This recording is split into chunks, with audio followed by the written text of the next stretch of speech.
Ladies and gentlemen, the very word secrecy is repugnant in a free and open society, and we are, as a people, inherently and historically opposed to secret societies, to secret oaths, and to secret proceedings. We decided long ago that the dangers of excessive and unwarranted concealment of pertinent facts far outweighed the dangers which are cited to justify it. Even today, there is little value in opposing the threat of a closed society by imitating its arbitrary restrictions. Even today, there is little value in ensuring the survival of our nation if our traditions do not survive with it. And there is very grave danger that an announced need for increased security will be seized upon by those anxious to expand its meaning to the very limits of official censorship and concealment. That I do not intend to permit to the extent that it's in my control. And no official of my administration, whether his rank is high or low, civilian or military, should interpret my words here tonight as an excuse to censor the news, to stifle dissent, to cover up our mistakes, or to withhold from the press and the public the facts they deserve to know. And no official of my administration, whether his rank is high or low, civilian or military, should interpret my words here tonight as an excuse to censor the news, to stifle dissent, to cover up our mistakes, or to withhold from the press and the public the facts they deserve to know.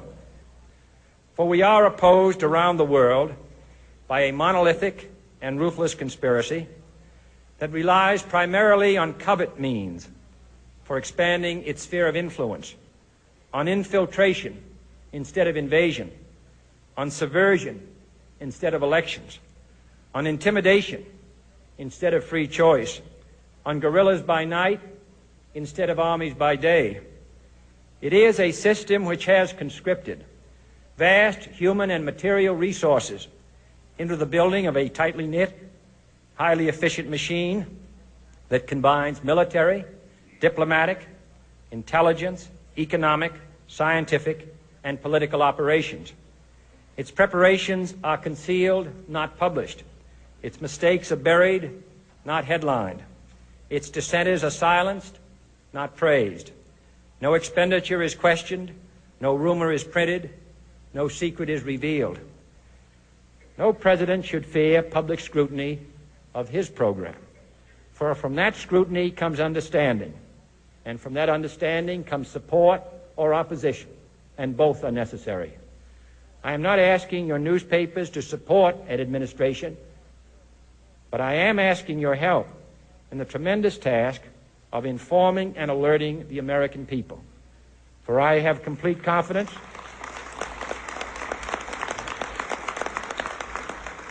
in the response and dedication of our citizens whenever they are fully informed. I not only could not stifle controversy among your readers, I welcome it. This administration intends to be candid about its errors. For as a wise man once said, an error doesn't become a mistake until you refuse to correct it. We intend to accept full responsibility for our errors, and we expect you to point them out when we miss them. Without debate, without criticism, no administration and no country can succeed, and no republic can survive. That is why the Athenian lawmaker Solon decreed it a crime for any citizen to shrink from controversy. And that is why our press was protected by the First Amendment, the only business in America specifically protected by the Constitution, not primarily to amuse and entertain, not to emphasize the trivial and the sentimental, not to simply give the public what it wants, but to inform, to arouse, to reflect, to state our dangers and our opportunities, to indicate our crises and our choices, to lead, mold, educate, and sometimes even anger public opinion. This means greater coverage and analysis of international news, for it is no longer far away and foreign, but close at hand and local. It means greater attention to improved understanding of the news, as well as improved transmission. And it means, finally, that government at all levels must meet its obligation to provide you with the fullest possible information outside the narrowest limits of national security. And so it is to the printing press, to the recorder of man's deeds, the keeper of his conscience, the courier of his news, that we look for strength and assistance, confident that with your help, man will be what he was born to be, free and independent.